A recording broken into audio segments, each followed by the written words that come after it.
January 15, 1947, Los Angeles, California. It ends a day like any other until a woman taking a stroll through Leimert Park comes across something that stops her in her tracks. In an empty vacant lot sits the lifeless body of a young woman. At first glance, it looks like a discarded mannequin, but as the woman gets closer, she realizes this is no dummy. It's a real person lying there lifeless, shockingly pale, and cut in half at the waist. The woman rushes to a nearby telephone to call the authorities. Soon, the news of the grisly discovery spreads like wildfire throughout the city. People are stunned. They've heard about brutal crimes before, but nothing like this. Who could have done such a thing, and why? The victim is soon identified as Elizabeth Ann Short, a 22-year-old aspiring actress who had come to Los Angeles chasing her dreams. But now her life is brutally cut short, and the only clue the police have to go on is a single word scrawled on a nearby wall. Dahlia. As the investigation begins, the media descends on Los Angeles, hungry for details. They dub the case the Black Dahlia. And this is where our story truly begins. Elizabeth Short, a young woman from Boston, was a dreamer. She dreamed of being a famous actress, gracing the silver screen, and having the world at her feet. In the early 1940s, she packed her bags and headed to Hollywood, ready to take on the world. But the journey was tough. Like so many others who came before and after her, Elizabeth struggled with odd jobs while trying to break into the acting scene. She was known to work as a waitress, a department store clerk, and even a model. But throughout these tough times, her spirit remained undaunted. She was determined to succeed, always holding on to her dreams of stardom. Yet, despite the challenges, Elizabeth's optimistic nature and friendly demeanor made her quite likable. Those who knew her described her as kind, hopeful, and full of life. There was just something about her infectious energy that drew people in.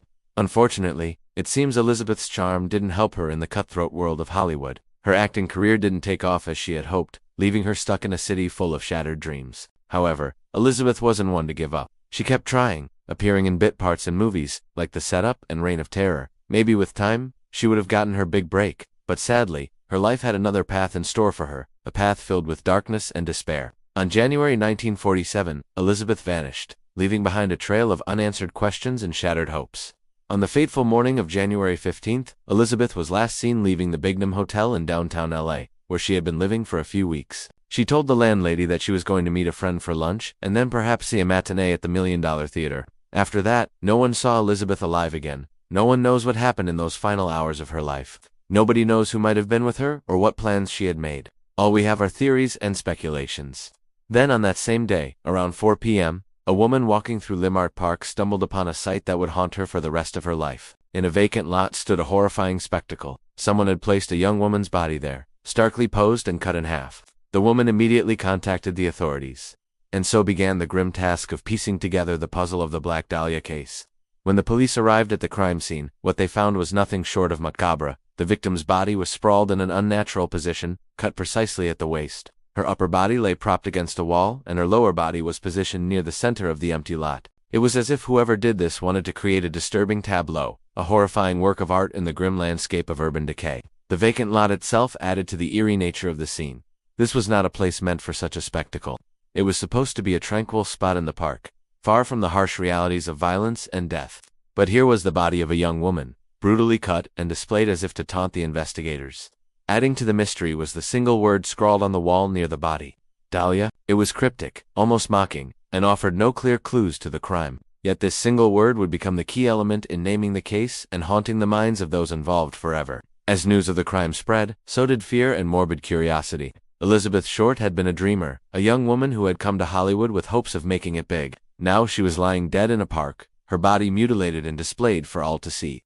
The brutality of the crime shocked the nation and the media went into a frenzy. The story was covered extensively, not just because of the shocking nature of the crime, but also because of the victim. Elizabeth was an aspiring actress, a dreamer who had come to embody the hopes and aspirations of countless young people who flocked to Hollywood. The fact that she was found in such a brutal state shook people to their core. Amidst the flurry of investigations and media coverage, a few pieces of evidence stood out.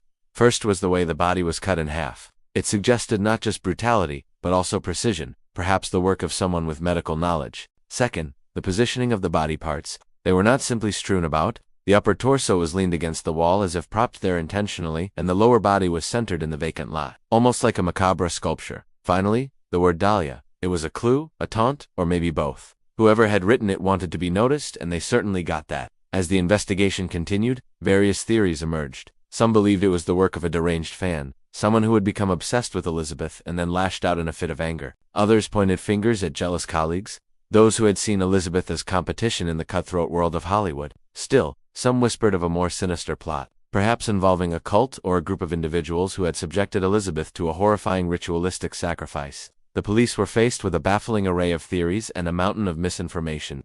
Every tip seemed to lead them down a new path, only to end in a dead end. It was a frustrating game of cat and mouse, and the cat seemed to be several steps ahead. Weeks turned into months and then years, yet the case remained unsolved. The killer, or killers, had seemingly vanished into thin air, leaving behind a trail of unanswered questions and a grieving family. The investigation initially focused on several men in Elizabeth's life, including her ex-boyfriend, Joseph J. Nola, and a hotel clerk, Fred O'Tash. Both men had access to Elizabeth and had troubled pasts. However, neither could provide a solid alibi for the day of her murder, fueling suspicion. Yet neither man was ever formally charged, and the case eventually went cold. The Black Dahlia murder became one of the most infamous unsolved mysteries in American history. Over the years, numerous suspects have been proposed, ranging from a former policeman to a prominent surgeon, Dr. George Hodel. Each new suspect brought renewed hope, but ultimately led to a dead end. Even decades after the brutal murder, the case continues to captivate. Authors, filmmakers, and true crime enthusiasts continue to pore over the details, hoping to find the missing piece of the puzzle. So what makes the Black Dahlia case so compelling? Perhaps it is the brutal nature of the crime, the way a young hopeful woman was cut down in her prime, or maybe it's the haunting image of her body, displayed so matter-of-factly in a local park. Whatever the reason, the case continues to fascinate, reminding us of the dark underbelly of a city of dreams. The Black Dahlia case remains one of the most haunting mysteries in American history.